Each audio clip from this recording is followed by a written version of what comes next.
ito mga B, ang araw-araw na ginagawa ko bago pumasok sa work. Ayan, nagkakape muna ako dyan habang nagbabasa ng libro. So, ayan. Kaya ako lagi naliliti kasi hilig-hilig ko kasi mag-emote. Alam mo na. At ginagawa ko yan every morning habang ako ay nagkakape.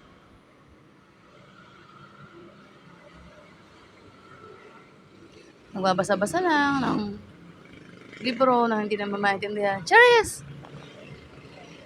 So, ayan, ako ay maliligo na dyan, mga B. Fast forward! Natapos na ako maligo. Ang bilis. O, diba? So, ayan, lalagay po tayo dyan ng lotion. Lotion na walang laman. Cheers! Malamang po yung mga bibag kayong OA dyan. So, ayan, naglalagay lang ako ng lotion sa braso. Ganyan. Tsaka sa paa, tuloy sa hita. Ganyan. Oh. Sensor yarn. Ayan. 5-5 ng lotion. Hanggang maubos. Tapos ko po dyan mag-lotion. Ginagawa ko naman dyan. Ay, mag-toothbrush ng ipin. Siyempre, kailangan natin yung gawin para fresh in the morning. Pasensya na po ninyo ang aming kitchen at hindi po siya masyado nalinis.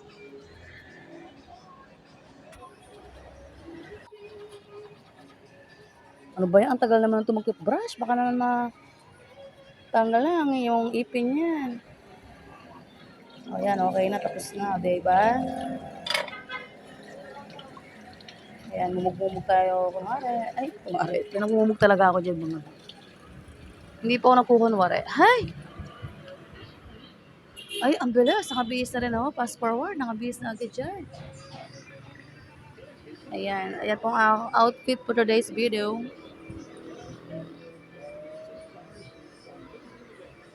Tapos natin mag-outfit. Mag-retouch naman tayo. Mag-makeup tayo ng very, very light.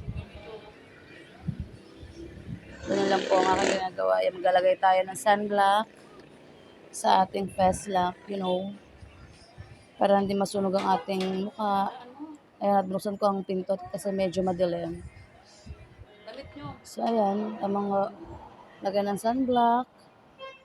Yan ang aking bunso na si Omong. Na pinay-prepare din ang kanyang mga gagamitin sa school dahil may pasok pa siya mamaya, 2:00.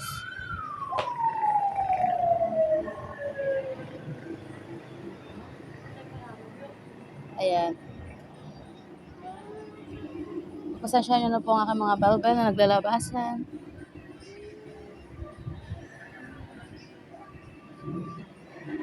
So, ayan. Asan na ba itong tao na ito? Bigla na lang nawawala sa camera. Asa ka na? Ano ba? Ayan. Tapos, kunin natin ang foundation. Kaya ka lagi nila-late. Makeup ka ng makeup. Charis.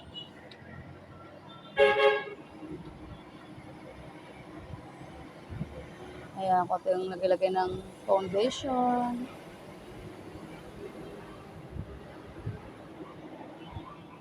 Alam mo talaga marunong mag-makeup. Hindi naman ako marunong talaga mag-makeup, mga B.